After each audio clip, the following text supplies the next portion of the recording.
The long weekend starts tomorrow, if you can remember, but this is a time, of course, that many religious groups, people of different faiths, would be making their way to various locations to mark this weekend. Well, security has been heightened on the N1 in particular between Polokwane and Pretoria ahead of Easter.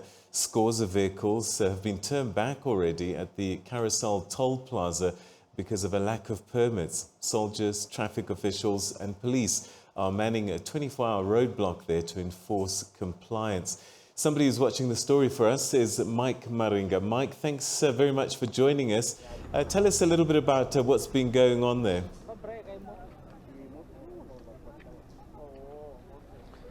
Good morning to you, Peter, and good morning to our viewers. I must indicate that we have been very busy running around. We started on the N1 checking traffic. You'll remember that during this time of the year, Limpopo is very buzzed with activities.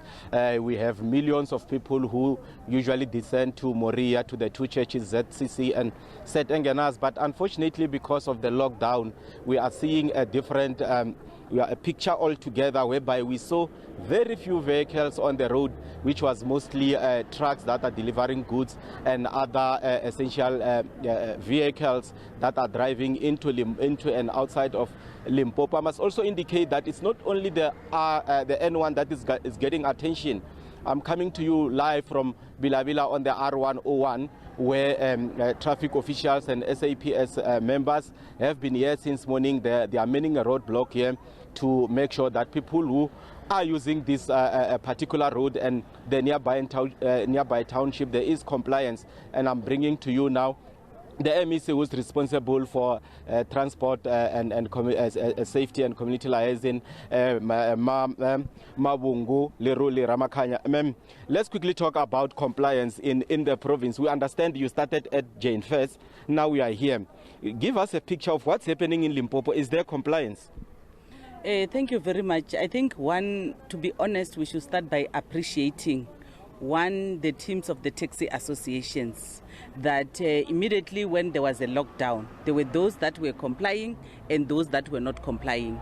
And today, seated here, starting from Jane First where we have arrested few, but generally there is compliance in terms of who is inside the taxi and also how our drivers are treating the customers. There is sanitization, and also you'll remember that we got stock on behalf of the province from the national department.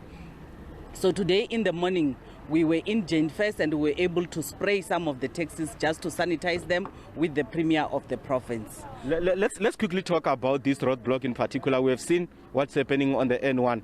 Are there people who are arrested here? What are these transgressors doing, if you have arrested any? And also, going forward, it's a long weekend. Are we still going to see this visibility, or is it just for today?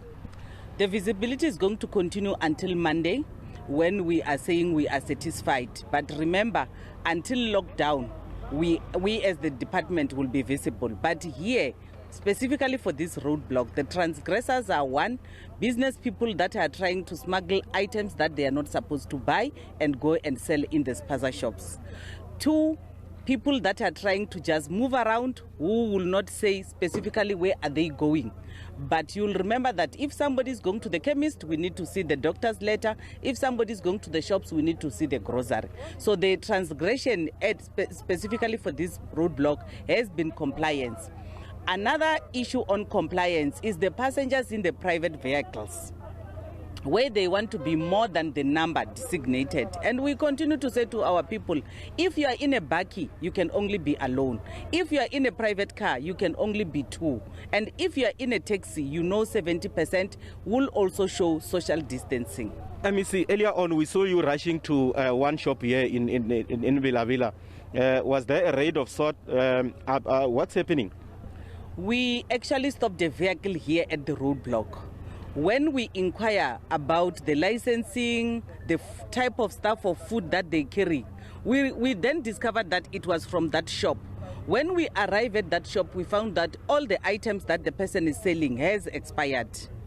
So you can imagine, we are on a lockdown, people will rely on the spaza shops, but the retailer is selling things that have expired. So we have since then had to rush there to make sure that the police and the law enforcement do their job. It is not up to me, but we need to check the compliance. Before I let you go, MEC, you'll understand that there are people who are stranded in other provinces who would want to take chances and travel back to their respective homes without valid permits. What will be your message to them? We'll say the message has been loud and clear from all stakeholders. Stay where you are. We are not saying people should not go somewhere, but we are saying it's locked down. Stay where you are. We are not going to allow inter-provincial travel. As you know, as you've seen on the N1, we are again saying to those people, you should not move around, because the mass testing, as they start, it means when you are moving around, you are going to miss it in another place because you are moving to another place. But equally, we are saying generally to the people of Limpopo, stay safe. Flatten the curve. Let's reduce the spread of coronavirus and make sure we keep safe ourselves. MEC for Transport, Community Safety and Liaison, Mawungule Rule Ramakanya, indicating that as the province, they are not going to allow anyone who's coming from any other province with the hope that they will be spending time with their families. I must also indicate that we have seen a lot of officials on our roads. It may be traffic officials, SAPS, and also SANDF members. They are out in their numbers, and they've been saying to us that they will be on the roads up until Monday. So it's for road users and those who are at home to remain put up until the lockdown is lifted. It's now back to you in the studio, Peter. All right, Mike, just before you go, I'm just seeing a lot of cars going up and down. Is there quite a lot of traffic, or is it just because there's a roadblock there? Peter, let me indicate that the vehicles that you're seeing here, it's mainly because there is a roadblock. But I must also indicate that on my right-hand side, you've got a township, and the town is just behind them. So there are people who are moving from the township into the town just to buy essential goods. Like the MEC has indicated that she rushed to one of the shops where she was told that there is no compliance. And you must also understand that we've got a lot of people who are running away from the N1 because it has been reported that the security on the N1 it's much heavier than we see here. So some people are taking chances, of course, running away from the N1, coming to the R101, hoping that they will have it easy. Unfortunately, all these roads that are leading to Limpopo are heavily guarded, and there is no free lunch. People have to be searched. Without a permit, you are taken back. All right. Were there any people visibly wearing any kind of religious gear or paraphernalia at all, trying to get somewhere?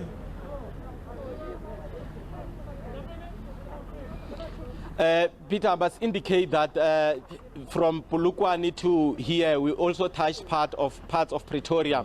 I must indicate to you that we have not seen even a single person. Remember, majority of the people who usually this road are members of ZCC and Set Engenas, and the message was very clear to them to say, because of COVID-19 and the intention of the church not to open during this time, they have advised their members to stay at home.